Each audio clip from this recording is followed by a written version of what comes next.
Welcome to Martini Time. And, well, let me take a sip first. I've been watching Buddha on Netflix. One of my friends clued me in on this, and it's an Indian production. It's 55 episodes. And it's in Hindi, so there's subtitles. And it's the story of the Buddha, Siddhartha Gautama, who became the Buddha. So there's a lot of palace intrigue with his wife Yashoda, and so the whole legend, there's the palace, and then there's the actual journey of Buddha, of Siddhartha, to find the secret of life, his quest to unlock the key to suffering, and it's really interesting. If you want to jump to when Siddhartha leaves the palace, go all the way to number 29. But anyway, so I've been watching this afternoon and some this weekend. My wife's been out of town, so I've been home alone, and it's kind of like the one thing that where I am right now is he finally sitting down under the Bodhi tree. He went through all of the yoga practices of his time, went through all of the masters. They taught him everything they knew, but then he was still thirsty. So he finally ended up with Mahavira and the Jains, which is a religious a sect in India that's as old as the Buddha, because actually Mahavira was before the Buddha, and it was complete asceticism. Absolute, total negation of the body. And so he tried that and almost died. So then he was revived, a little passing, of course, it was called a cowherd girl, but a girl that herded cows, revived him with some milk.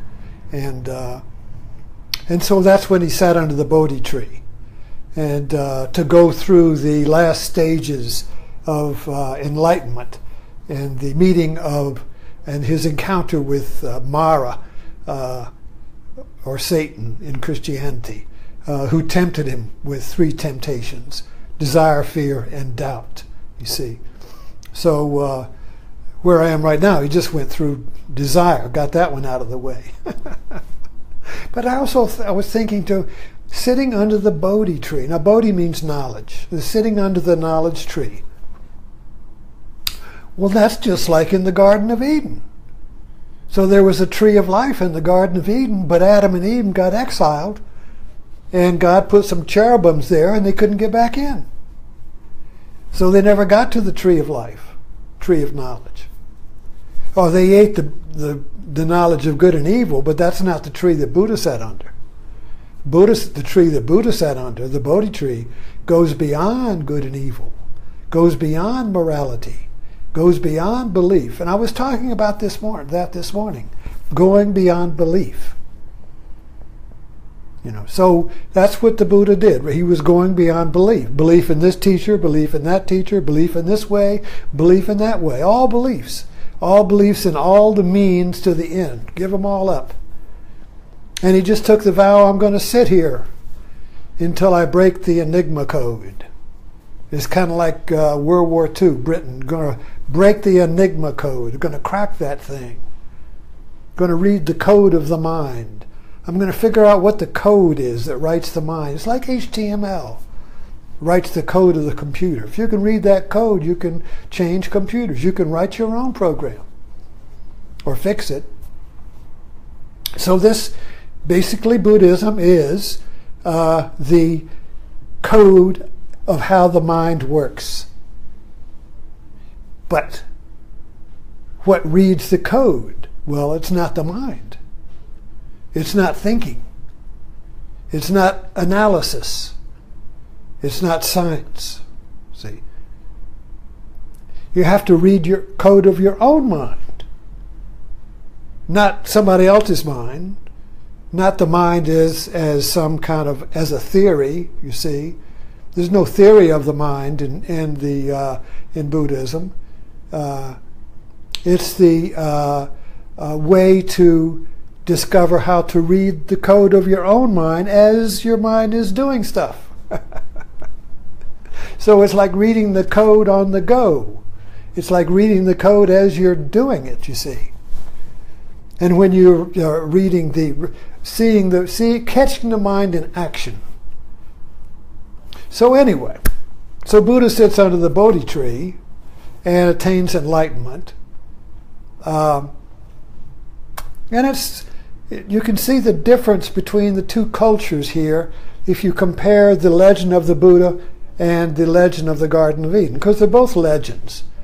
If you think it was actual facts, you're really going deep into the cuckoo's nest, because you'll never get out of there. If you think that Adam and Eve were actual living people and this was history, that's fine. But you're never going to get out of that labyrinth, you see. So, they're metaphors. They're pointing to your subjectivity. The metaphors, while are being written in historical stories, they're pointing to your living life. So it points within you, and it points to the historical story, you see. It's art. So, the two stories are interesting to me, because you had in the Genesis, you had unity consciousness. Adam and Eve were one with God. And then you had the eating of the apple and the awakening of right and wrong, good and evil, this and that, or duality. It's not so much right and wrong, it's the evolution of the consciousness that differentiates things from things. It's like when the child, the infant, the baby, the little kid is living in the Garden of Eden, and he begins to, through the instruction of his parents, begins to differentiate and learn the names of everything. Adam named everything, just like the child learns the names of everything. This is this, don't touch that, you see. So that's kind of like the tree, the tree of differentiation. We get into trouble think a tree of good and evil. That's morality, but it's really about the mind, the consciousness that separates everything into the many. The one is separated into the many. So how do we put Humpty Dumpty back together again? Well, poor Adam and Eve got kicked out. So the tree of life was back there in the garden, but they couldn't get there because there were cherubims guarding the way, you see. So Adam and Eve, which is us, we're wandering around in the world looking for the lost unity, you see. So the story of Buddha, Siddhartha, is about the search for the lost unity. Paradise lost, you see. And so he goes and he finds a tree and sits under it. So the story there is that the whole world is the Garden of Eden. It's not some lost city somewhere. It's not some lost garden. We're in the Garden of Eden. This is it. And the lost unity is right here. So where is the lost unity? We look around. All I see is crap. You see, all I see is suffering, conflict, violence. So the story of Siddhartha was that he saw suffering. Remember, half the movie is about how his father tried to keep him away from seeing old age, sickness, and death, because a sage said when he was born, this kid's going to be either a great emperor or a great sage. So the father said, well, I don't want him to become a sage, I want an ascetic. I want him to inherit the kingdom. So he created a kingdom with no suffering. And this was part that I skipped. But the story is the Buddha got out, went out with his valet, and he saw old age, sickness, and death. This was an existential encounter with our own mortality. This is like when the doctor calls and said, you got a lump. That's sickness right there, and death, you see. So we can have all these intellectual strategies, but when the doctor calls and says you got a lump, now you're Siddhartha. Now you just encountered your mortality, you see. What are you going to do now, you see? So he set out to find why is there old age, sickness, and death? Is there any liberation from this? Now, this is not about liberation from the body's going to die, so it's not like I'm going to live in this body forever or go to heaven and live in this body forever. This is liberation from the mental suffering of human consciousness that is always in a state of dissatisfaction or feeling of incompleteness, you see. This lost sense of being whole, So, he sits under the tree. And he sits under the tree, the Bodhi tree, from a vow. So he makes a vow, I won't get up until I penetrate this enigma, until I see. Enlightenment is seeing. So I won't get up until I see through until I make this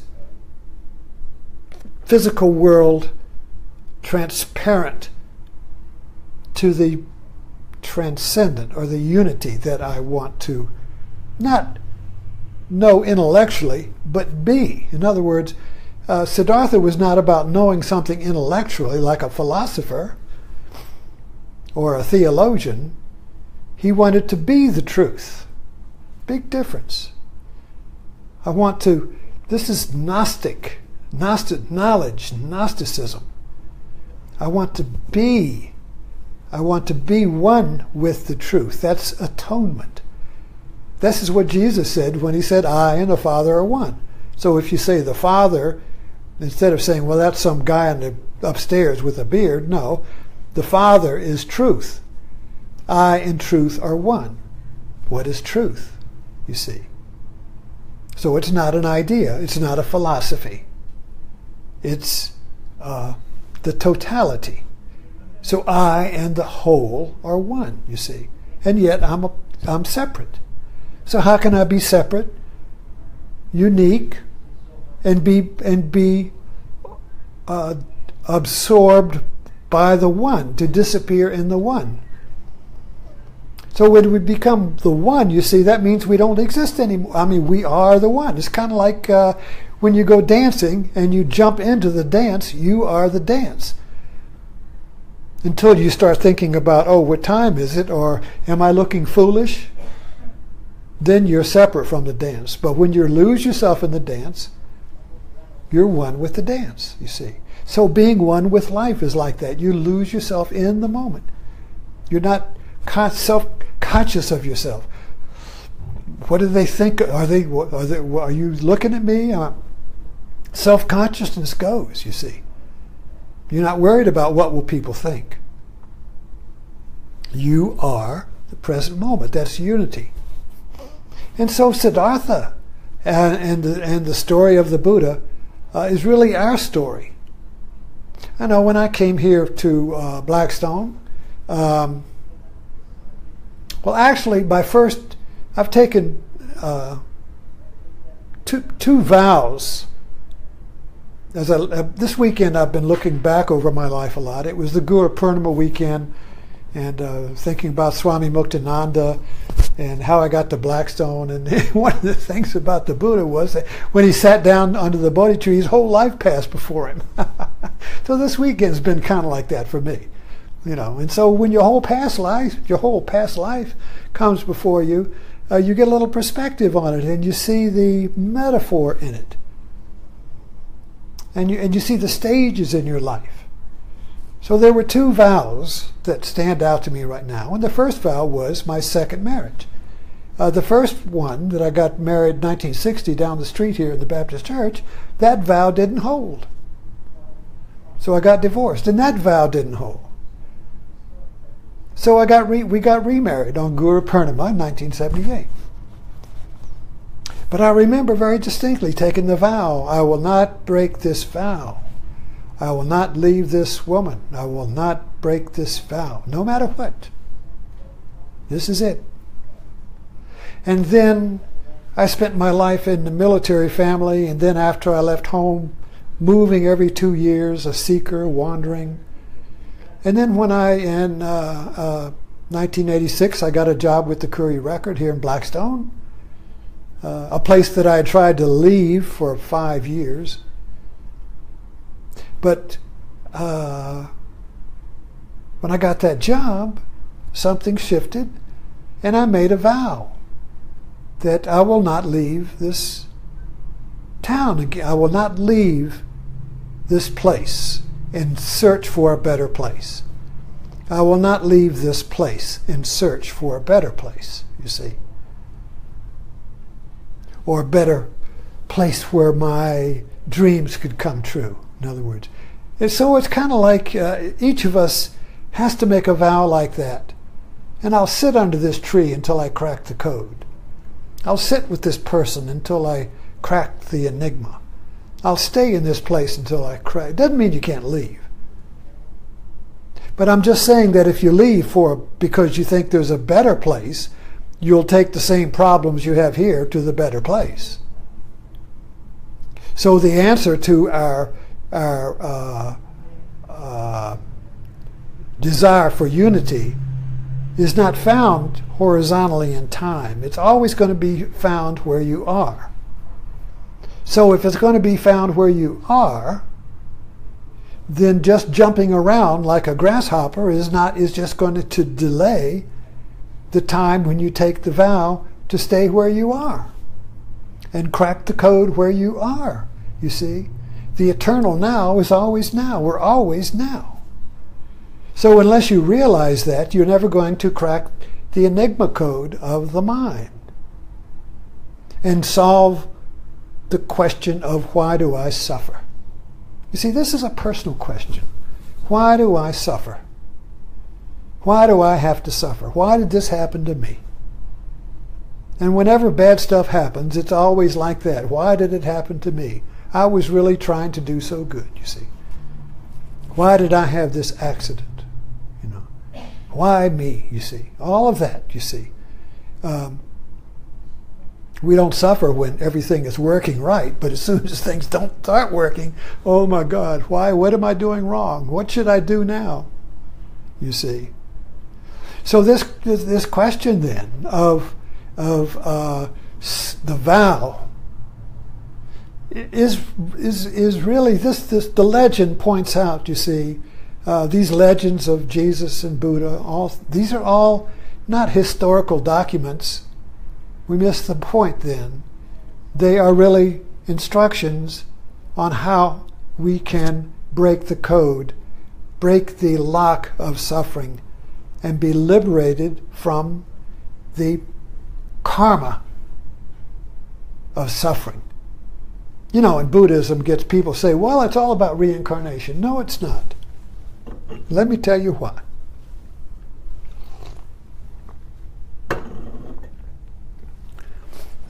You see, we think about reincarnation is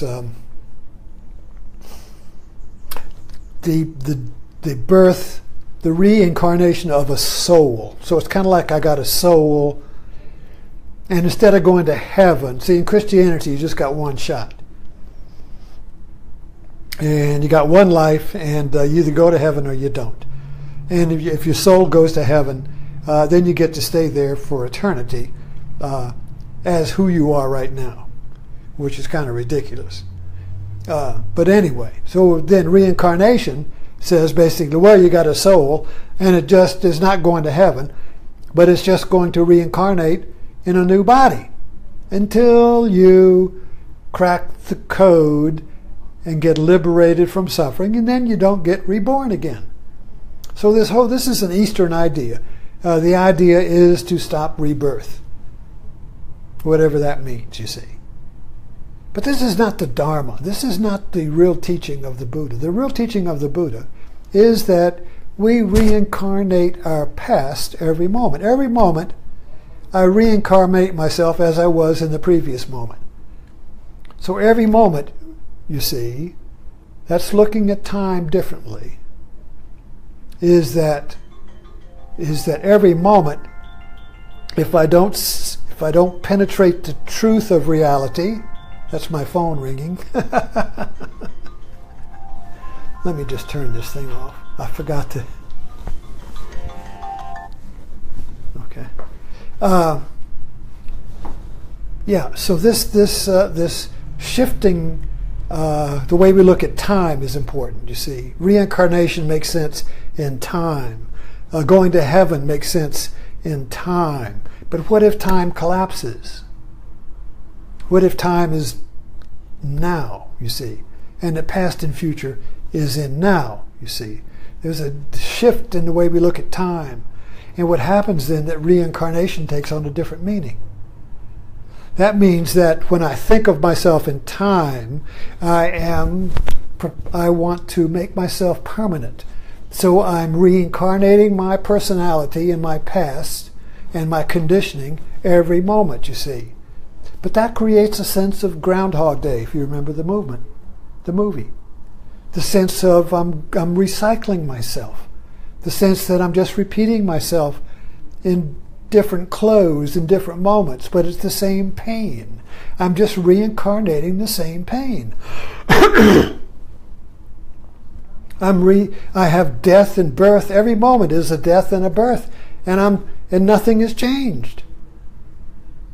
Nothing has changed. It's just the same dead, flat world dressed up in a new moment. But in our heart, we feel like nothing has changed, you see.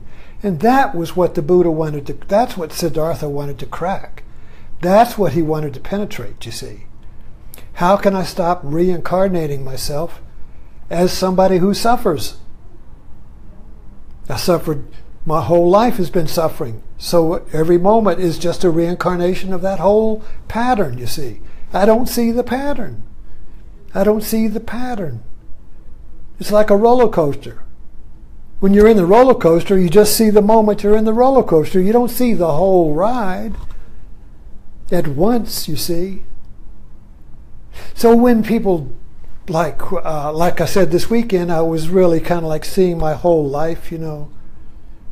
And people have a death experience. Oh, my whole life passed in front of me. What does that mean?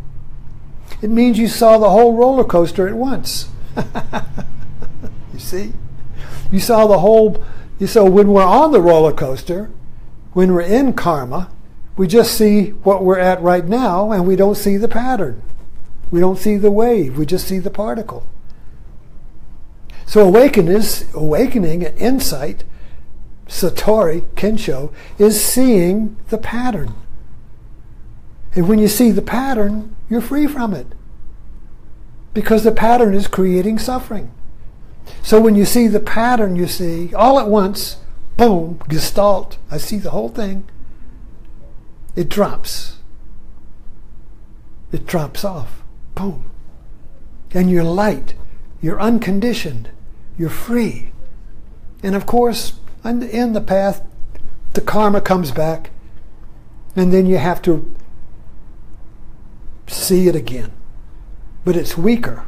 So every time you see the whole pattern, it's weaker. It's weaker, it's weaker, it's weaker. Until finally, there's no more reincarnation. You're free to be creative and fresh every moment. Then the world is fresh every moment. It's like getting your cataracts taken off, and you take the glass, I had that one. I recommend cataracts to everybody. Because cataracts, you gross, everything goes gray slowly, and then you have a little operation, and they have these pads on, and then you take them off, and oh my God, it's HDTV.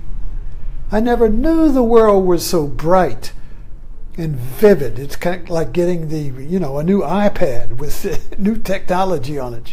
Wow, that's really sharp, you see. Everything is fresh, like you never saw it before. So beautiful. The colors. That's why people like to go down to the tropics, because the colors are so bright. And the painters in France went to the Riviera because the colors are so bright, you see. So this being free from reincarnation is every day is fresh. Every day is creative. Every day is interesting. Every day is full of wisdom and potential. Every day is full of rebirth. Every day is sacred, you see. But first you have to break the code that creates the reincarnation of yesterday being born again today as yesterday, and tomorrow and tomorrow and tomorrow. So the legend of the Buddha is a story, of course, and the legend of Jesus and the Bible are all stories, metaphors that hold great wisdom when we can penetrate them and become the story and become the metaphor. So, when Siddhartha sits under the tree and you say, I'm not leaving this situation in my life, I'm not leaving this relationship, I'm not leaving this job until I until I see what's causing my suffering. Because I know that if I just move and skip the rock across the pond, every new place I go will have the same suffering. It's kind of like smoking. If you're going to give up smoking, you have to give it up now. You can't give it up tomorrow. Because when you get to tomorrow, it's always now. And then you give it up tomorrow, you see. Tomorrow and tomorrow and tomorrow, you see. So it's kind of like that. So awakening, enlightenment is always now. And so we have to vow to sit in now and just look at it and just begin to find a teaching that resonates, that tells me how to look, and just sit in it and don't move. You see, that's what meditation is. Basically, it's reenacting Siddhartha sitting under the Bodhi tree and not moving, even though the mind throws desire, fear, and doubt at him, you see. He doesn't move. We're all Buddha nature, you see. We're all Siddhartha, making the vow to sit under the tree of knowledge until we penetrate the enigma of suffering, not on big cosmic scale, but just my suffering in my particular personal situation.